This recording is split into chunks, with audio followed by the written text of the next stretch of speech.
제가 몇 주 전쯤에 한 권사님을 신방하였습니다. 그 신방하는데 그 권사님이 이런 이야기를 하셨어요.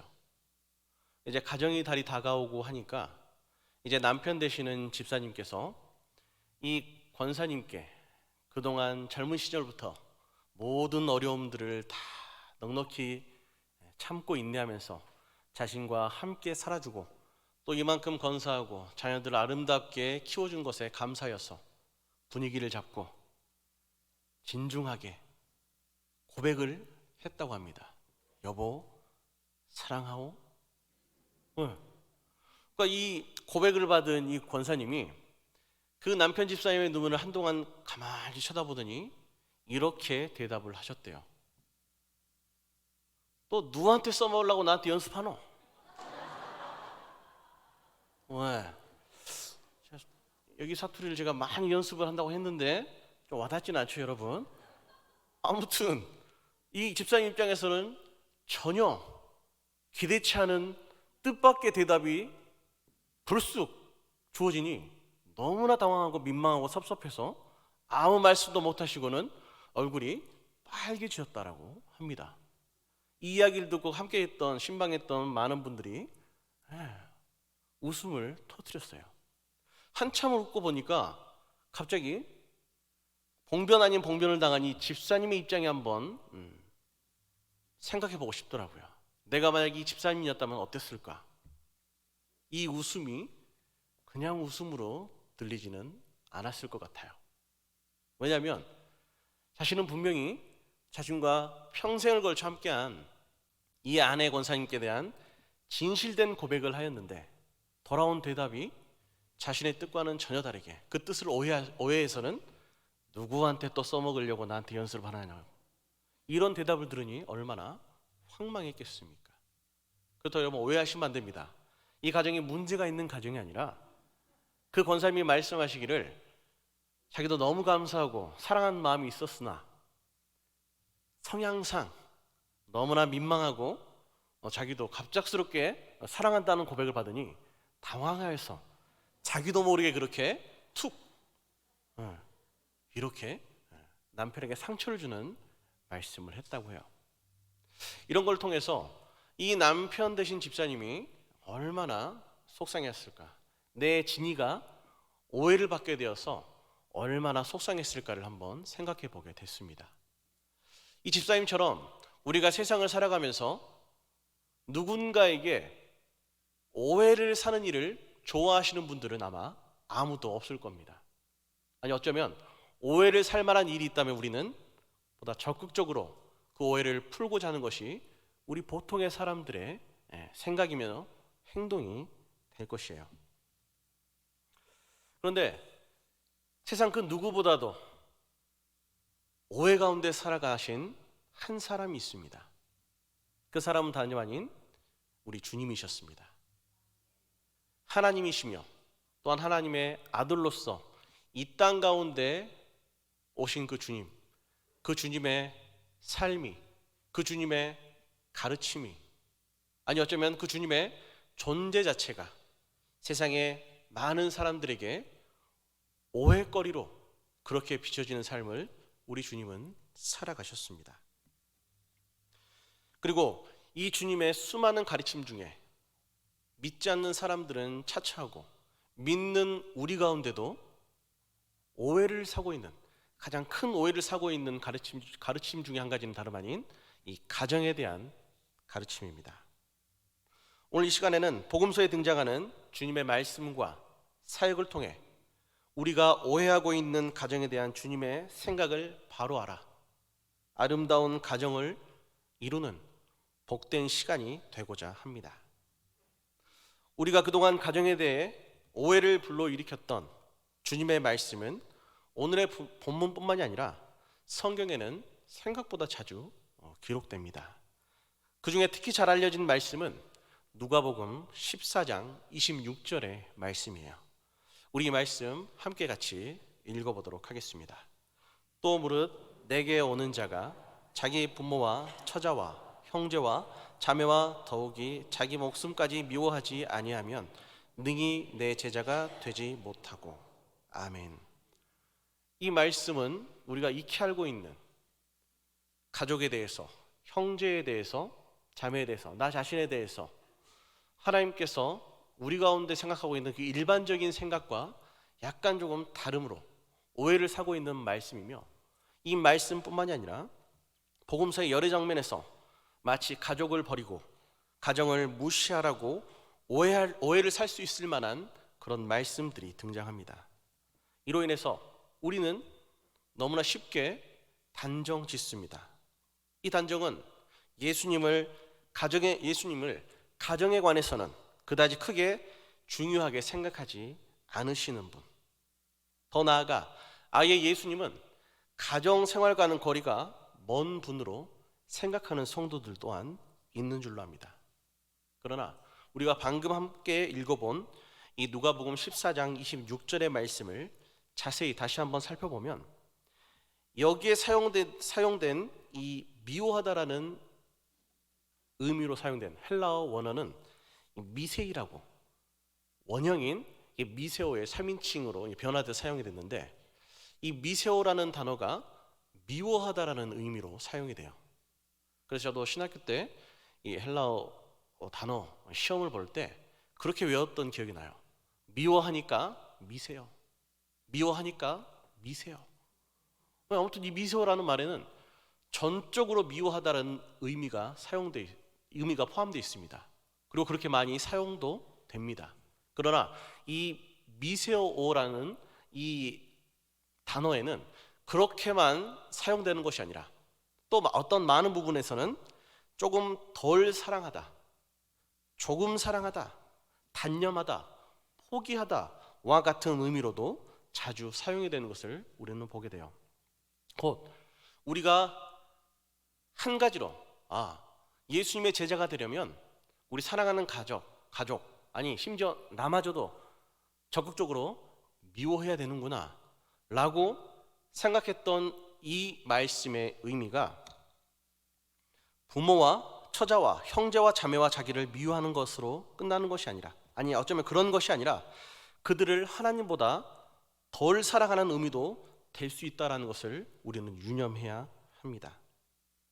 곧 부모와 처자와 형제와 자매와 자기도 사랑함이 마땅하지만 그것보다 더 사랑해야 할 존재는, 더욱더 사랑해야 할 대상은 다름 아닌 하나님이시다. 이것이 하나님께서 말씀하시는 이 말씀의 본의가 될 수도 있다는 것을 우리는 유념해야 합니다. 물론 이런 말씀처럼 이 성경 속에 우리 편에서 가족에 대한 예수님의 분명한 입장이 우리의 고개를 갸웃거리게 만드는 구절들이 분명히 존재합니다.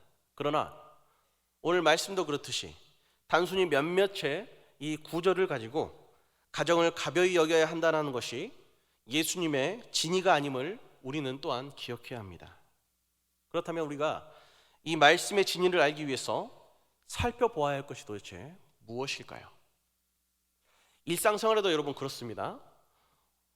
모든 관계 속에서 어떤 누군가가 단순하게 한마디 말을 뱉었다고 해서 우리는 그 말 한마디로 그 사람의 됨됨이를 단정 짓지는 않습니다. 특별히 우리가 잘 알고 있는 친분이 있는 어떤 사람을 대상으로 한다면 오히려 그 사람과 그 사람의 행실과 그 사람의 평소의 생각과 전혀 다른 이 말을 들을 때 우리는 이 사람을 기다렸다는 듯이 너 그럴 줄 알았다고, 너는 그럴 줄 알았다고 이렇게 오해하고 단정 짓는 것이 아니라 오히려 그 사람 편에서 무엇 때문에 이런 말을 했을까? 저 사람이 저런 말을 할 사람이 아닌데 이 말 속에 무슨 숨은 뜻이 있을까? 라고 생각하는 것이 보통의 사람들의 생각일 거예요.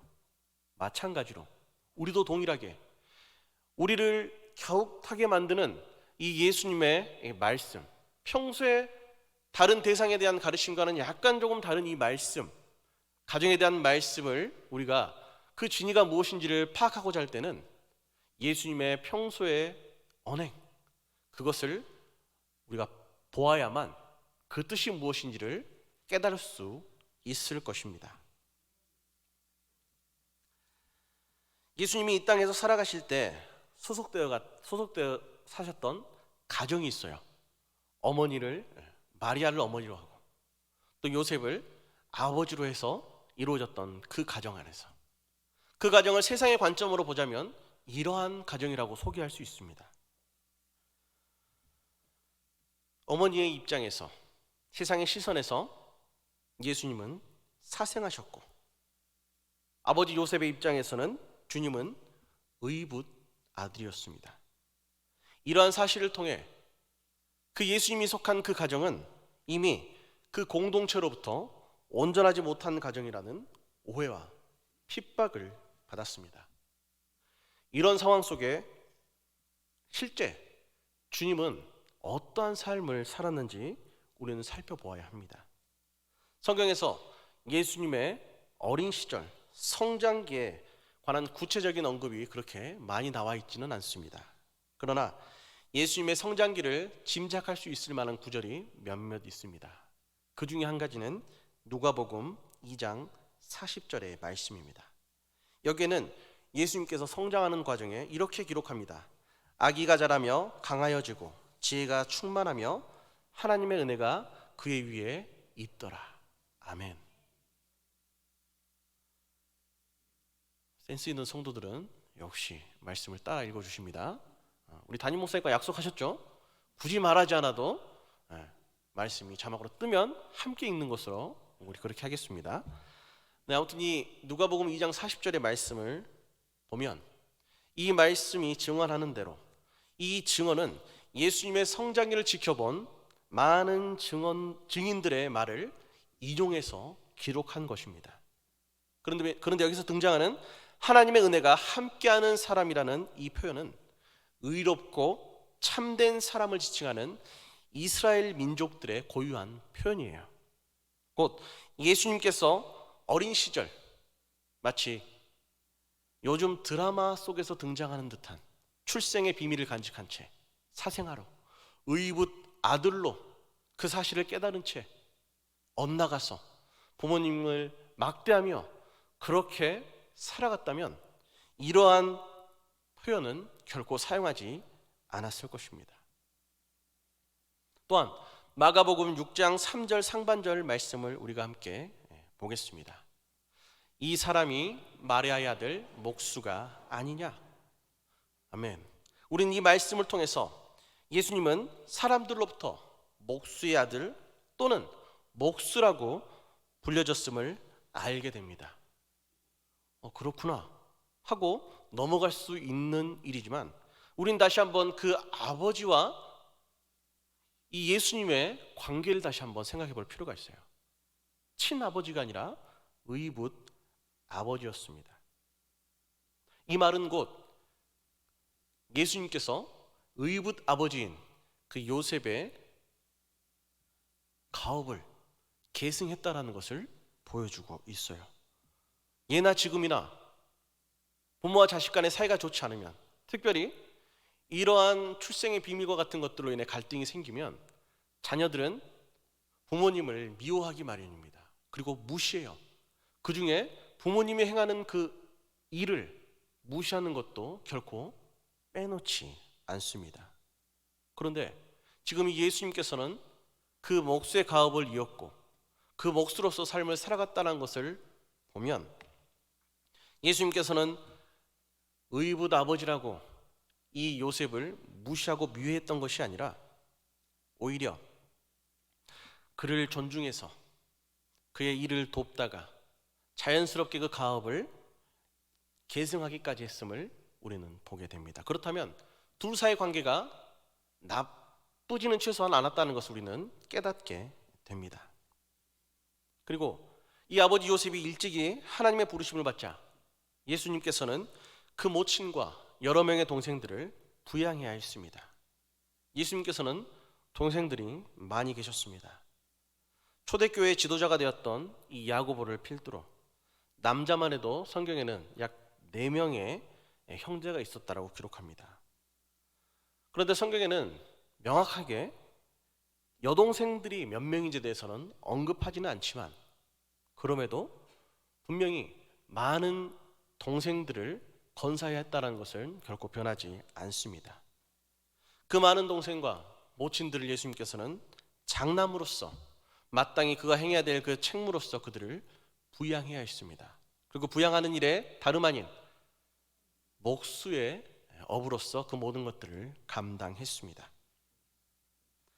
그래서 30이 되어서야 공생애를 시작할 수 있었던 것은 동생들이 장성하여 제 몫을 할 수 있을 때까지 그 목수의 일을 통해 가족들을 부양해야 했기 때문입니다. 뿐만 아니라 예수님의 첫째 동생 야고보는 베드로와 요한과 같이 교회의 기둥 같은 사도로 불리게 되었습니다. 그는 초대교회의 지도자 중에 한 명이었으며 우리가 잘 알고 있는 그 야고보서의 기자로서의 삶을 살아갑니다. 그가 자기 형님인 예수님을 어떻게 평가하는지 우리는 야고보서 1장 1절 말씀을 통해 깨달을 수 있습니다. 이 말씀 우리 함께 읽도록 하겠습니다. 하나님과 주 예수 그리스도의 종 야고보는 흩어져 있는 12지파에게 문안하노라. 아멘.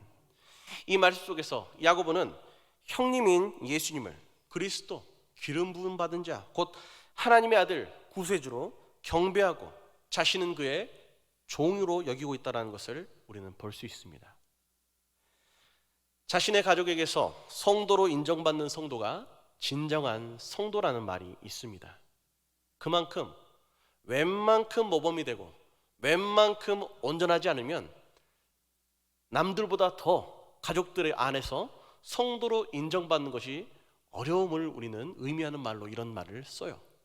그런데 이 동생인 야고보를 통해 예수님께서는 이런 평가를 받는다라는 것은 하나님의 아들로서 십자가에 달리신 그 사랑뿐만 아니라 30여 년 동안 함께했던 한 가정 안에서 가족을 이뤘던 형님과 동생의 관계에서도 분명히 그에게 이러한 칭찬을 받아 마땅한 예수님의 삶이 있다는 것을 우리는 유추할 수 있습니다. 예수님의 가정관이 어떠했을지를 성경을 통해 우리가 살펴보자면 가정이란 최상의 안식처와 하나님의 축복을 받은 공동체로 여기셨다는 것을 우리는 부정할 수 없습니다.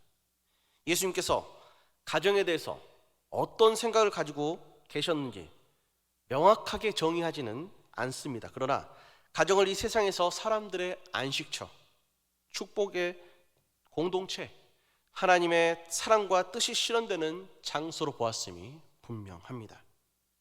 그 실례로 우리가 잘 알고 있는 이 복음서에 등장하는 이 탕자의 비유 속에 하나님의 놀라우신 그 사랑과 어버이의 사랑을 비유하면서 자녀에 대한 사랑의 귀중한 가치로 말씀하고 있음을 우리는 알고 있습니다.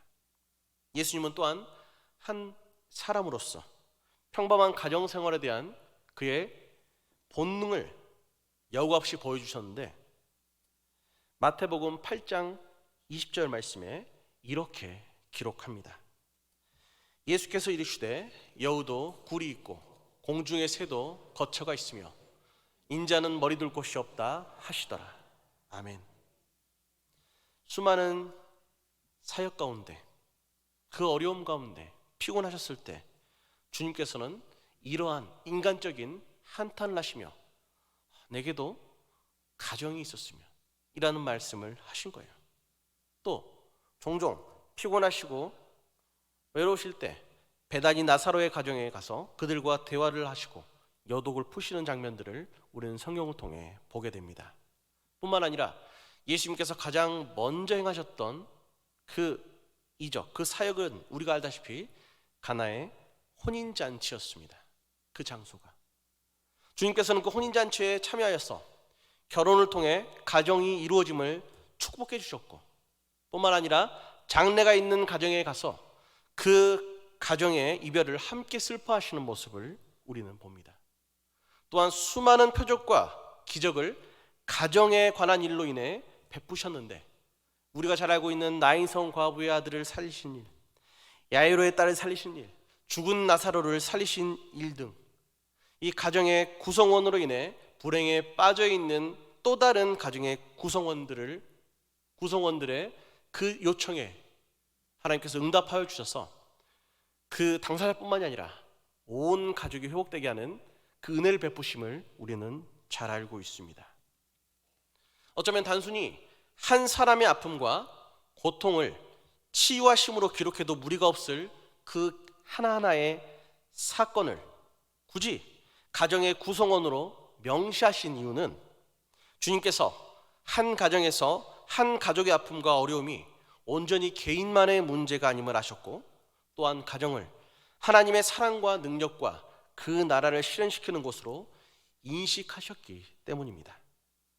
이러한 모습을 종합해 볼 때 예수님의 가정관은 절대적으로 긍정적이라는 것을 우리는 깨닫게 됩니다.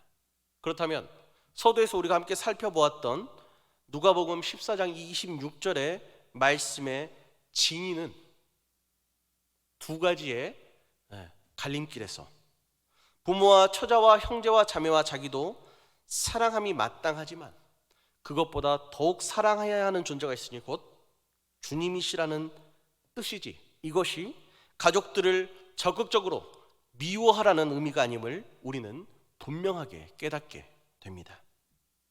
이러한 관점에서 가정에 대한 예수님의 권면과 약속을 기억하고 우리는 반드시 준행함이 필요합니다.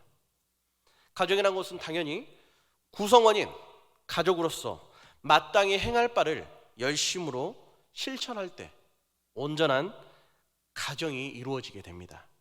이는 어느 시대나 상황에 따라 변하지 않고 한결같아야 하기에 예수님은 가족 각자가 그 구성원으로서 맡은 본분을 다할 것을 분명하게 교훈하십니다. 주님은 가정의 근원이 된 이 부부 사이에 함부로 이혼할 것을 금지하셨고, 무엇보다 일부일처를 권장하셨습니다. 이 가르침은 당시 사회적으로 용인됐던 간통과 간음과 자유로운 이혼 등을 통해 가정이 파괴된 것뿐만이 아니라 가정이 파괴됨을 통해 가장 큰 상처를 입을 이 여성들의 삶을 다시 회복시키시고, 온전한 기독교 윤리를 통해 가정에서 여자들을 소외시키는 그 관습에 저항하셨고, 이러한 모습을 통하여 여성들의 지위를 향상시켰으며 가정을 온전히 지키게 만드셨습니다. 초대교회 때부터 지금까지 여성들이 교회의 다수를 차지한 이유 중 한 가지는 바로 여기에 있습니다. 뿐만 아니라 부부는 서로의 가정을 지키기 위해서 바리새인보다 더 엄격한 잣대로 음욕과 간음을 금지하기를 명령하셨고, 이 명령을 통해 결혼과 또 이 가정 안에서 남자와 여자 모두에게 주님께서는 각각의 책임을 부과함으로 한 사람이 아닌 함께 참되고 성결한 결혼 생활을 유지해야 했음을 권면하셨음을 우리는 바라보게 됩니다.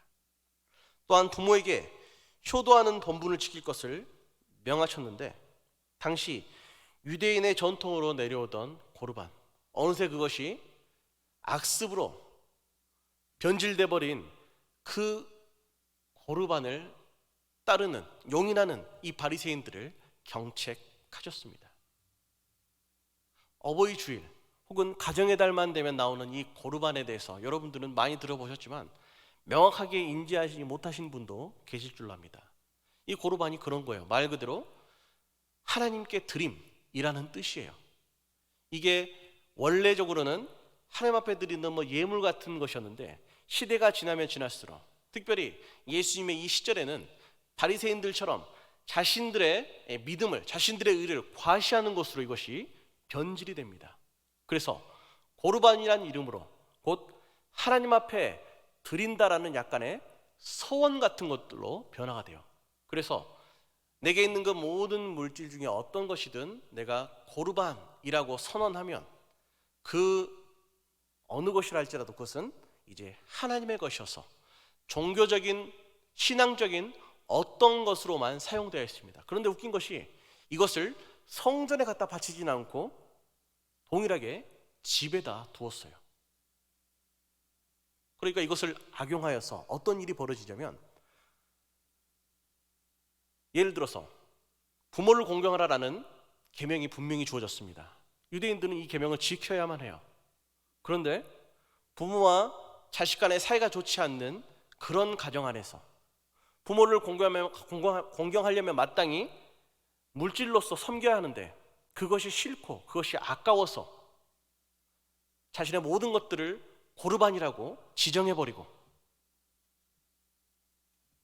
자기의 편의대로 모든 것을 사용하면서 부모님께는 드리지 않는 것으로 그렇게 변형이 되고, 놀라운 것은 하나님께 드림이 부모님께 드린 것보다 더욱 앞서야 된다는 논리로 그것을 묵인하고 인정했던 이 당시의 바리새인과 서기관들을 예수님께서는 꾸짖으셨습니다.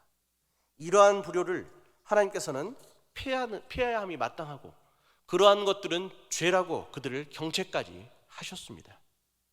뿐만 아니라 요즘 우리의 마음을 아프게 하는 아이들에 대한 학대가 빈번하게 일어납니다.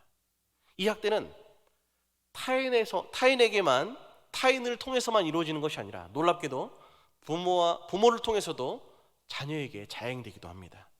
왜 그럴까? 어느 순간부터 자녀가 부모의 뜻을 이루는 도구이냐, 어린 아이들을 자신의 뜻대로 하고자 하고 그것이 이루어지지 않으면 가차없이 이 가정 안에서 폭력과 유기가 일어나게 되었습니다. 이런 일이 일어나는 것은 비단 현대 사회뿐만 아니라 예수님의 이 당대에도, 이 시대에도 빈번하게 일어났었습니다. 어린 자녀들을 소중한 존재로 인식하기는 하지만 실제로는 경시하고 소모품으로까지 여기는 풍조가 있었기에 주님께서는 이러한 모습을 꾸짖으시며 어린아이들도 하나님과 교제할 수 있는 한 인격자로 대해줄 것을 강력하게 요구하셨습니다.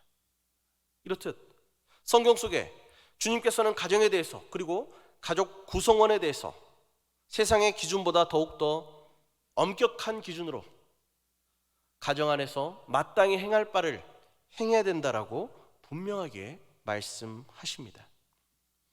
그렇다면 도대체 예수님은, 그렇게 생각하시는 예수님이 왜 우리로 하여금 가정에 대해서 오해를 살 만한 이런 말씀들을 자주 표현하셨을까요? 거기에는 한 가지 분명한 의도가 있었습니다. 주님은 하나님을 부인하고 오직 현실적인 사람들이 집착하는 세속적인 삶을 살아가는 세상의 사람들처럼 성도임에도 불구하고 가정의 일에만 정신이 쏠려서 그 가정의 문제에 갇혀서 살아가는 우리가 되지 않기를 바라셨던 것입니다. 무엇보다도 가족으로 인해서 하나님께 대한 신앙까지 저버리는 것을 경계하셨습니다. 이와 같은 이 경계의 교훈은 가정을 비하하거나 그 가치를 경시하는 것이 아니라 오히려 하나님의 이외의 것을 우상으로 섬기는 일로 인하여서 우리가 심판받지 않도록 우리를 권면하는 것임을 우리는 기억해야 합니다. 성도들의 가정에서의 삶을 보면 자칫 하나님보다 우선시 여기는 우상이 될 만한 가능성이 다분한 것들, 혹은 아니면 이미 그렇게 행하고 있는 것들이 우리 가정에는 하나도 없는데요? 라고 말할 수 있는 가정이 존재하기는 할까라는 의문이 들 때가 많이 있습니다. 여기에는 세상의 그 어떤 것과도 바꿀 수 없는 사랑하는 자녀, 혹은 우리의 건강, 우리 삶에 반드시 필요한 물질과 또 하나님께서 허락하신 이 명예와 같은 것들이 대체되기도 합니다. 그러나 그것이 무엇이든지 어떤 가치가 있는 것이라 할지라도 하나님보다 우선시 되어 대체되는 우상화는 결단코 피해야 할 줄로 믿습니다. 그렇기에 오늘 본문의 말씀과 같이 주님을 찾아온 어머니와 동생들에게 주님께서는 그렇게 매몰차게 대하셨고 그들에게 참 가족이 누구인지 분명하게 선언하셨습니다. 주님께서 정의하신 이 가족이 어떤 것이라고 하냐면, 우리가 함께 살펴본 이 본문 21절의 특별히 하반절 말씀입니다. 우리 함께 읽겠습니다. 하나님의 말씀을 듣고 행하는 이 사람들이라. 아멘. 이 말씀처럼 하나님의 말씀을 듣고 행하는 사람들이 바로 진정한 하나님의 주님의 가족이며, 그러한 사람들의 모임이 참 가정이라고 말씀하십니다. 그리고 이것을 비단 자신의 육신의 그 가정, 육신의 가족들에게만 가르치는 것이 아니라 그 사건을 바라보고 있는 제자들에게, 무리들에게, 그리고 오늘 이 말씀을 대하는 우리에게 참 가족과 가정이 무엇인지 분명하게 깨닫게 하고 있는 거예요. 특별히 고린도전서 12장 13절 말씀을 우리가 함께 읽어보도록 하겠습니다. 우리가 유대인이나 헬라인이나 종이나 자유인이나 다 한 성령 안에서 세례를 받아 한 몸이 되었고 또한 성령을 마시게 하였다. 아멘. 이렇게 분명하게 하나님께서는 말씀하십니다. 믿음으로 얻은 이 성령을 통해, 그리고 성령께서 주장하시는 진리된 말씀 통해, 그리고 특별히 그 모든 말씀의 순종함을 통해 이제 온 인류는 하나님의 한 가족이 되었습니다. 오늘 말씀과 같이 이전에는 혈통에 의한 가정이, 이제는 주를 믿는 믿음 안에서 참 가정의 정의가 교회로 바뀌게 됨이 이 말씀의 본질이 됩니다. 곧 이제는 가정이 교회이며 교회가 가정으로 확정되고 확장되었습니다. 이 예수님께 어쩌면 가족으로서 이 모진 마른 가족들의 입장에서 어쩌면 참 서운하고 섭섭할 만 할 수 있습니다. 그러나 성경 속 예수님의 가족들의 모습을 보면 오히려 그것이 당연한 듯 행동하는 것을 우리는 봅니다.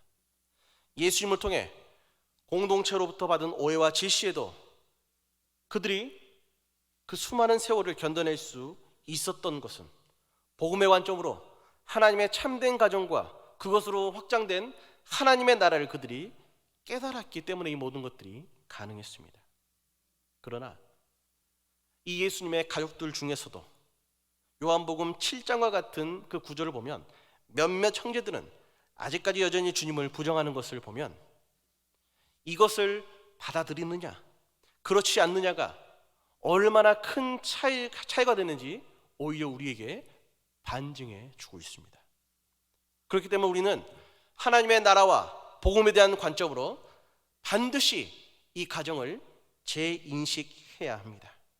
이러한 주님의 가르침을 통해 당시 전통적이고 가부장적인 가치관으로 해결할 수 없었던 가정을 통해 시작된 사회적인 수많은 문제가 해결되는 그 시작이 있을 수 있었습니다. 동일하게 오늘날에는 개인주의와 자아실현이 가정을 통해, 결혼을 통해 온전한 가정을 이루고 자녀를 출산하여 이 아름다운 가정을 확장하는 것보다 더욱더 중요하게 여겨지는 시대를 살아갑니다. 이 시대의 수많은 문제의 해결은 다름 아닌 온전한 가정에 대한 인식과 또 이 온전한 가정을 이루는 가족으로서 우리의 의무를 순종함으로 이룰 수 있습니다. 오늘 말씀으로 우리는 예수님께서 가정을 부정하시고 가벼이 여기시는 것이 아니라 오히려 훌륭하고 참된 가정생활에 본을 직접 보이셨고 세상의 기준보다 더욱더 가정을 중요하게 생각했음을 우리는 배웠습니다.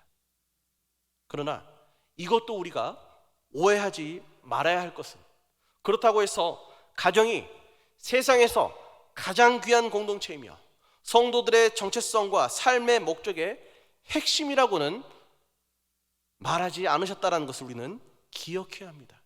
성도로서 이제 하나님 나라 안에, 믿음 안에 새로운 가정을 이룬 우리에게 가장 중요한 것은 하나님의 나라와 그 속에 있는 참 가족을 깨닫는 것이고, 하나님의 이 말씀을 사명으로 삼아 이 모든 것들을 발전시키며 세상 가운데 밝히 보이는 것임을 우리는 기억해야 합니다.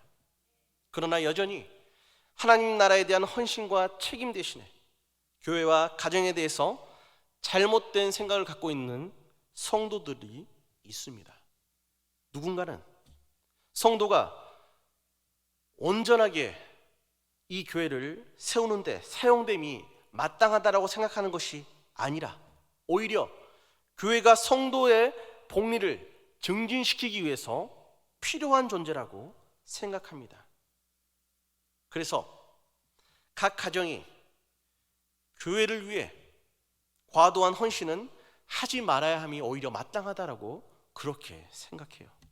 그러나 그러한 생각은 잘못된 생각입니다.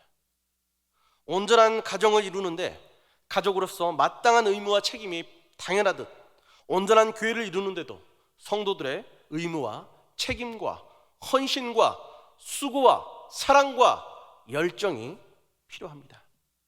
그리고 그것을 이루기 위해서 주님께서 보여주신 가정 안에서의 삶과 가정에 대한 참된 가르침을 실천하는 것이 온전한 가정, 온전한 교회, 온전한 하나님의 나라를 이루는 시작이 됩니다. 곧 온전한 가정을 이루고 그 가정 속에 구성원으로서 주님께서 명령하신 그 명령대로 마땅한 삶을 살아가는 것이 성도로서 바른 삶을 살아가는 시작이 됨은 믿으시기 바랍니다. 이것을 이루기 위해서는 세상에 불완전한 것으로, 특별히 불완전한 사랑으로 가능할 수 없습니다. 이것은 주님의 십자가 사랑과 같은 그 사랑이 필요합니다. 물론 우리는 연약하여서 부족할 수밖에 없습니다. 그러나 우리는 마태복음 18장 20절의 말씀을 분명히 기억하고 있습니다. 우리 말씀 같이 읽도록 하겠습니다. 두세 사람이 내 이름으로 모인 곳에는 나도 그들 중에 있느니라. 아멘. 이 약속이 우리 가정과 교회 안에서 살아 역사하심을 믿으시고 우리와 함께 하실 이 주님을 오늘도 의지하여서, 비록 나는 보잘것없지만, 나는 의가 없고 능력이 없지만 이것이 내가 행할 마땅한 진리이기에 하루하루 이 하나님의 말씀을 붙잡고 순종함을 통해 세상에 하나님의 나라를 보여주며 그 모든 것들을 이루고 누리는 우리 모든 가정과 교회 되시기를 주님의 이름으로 축복합니다.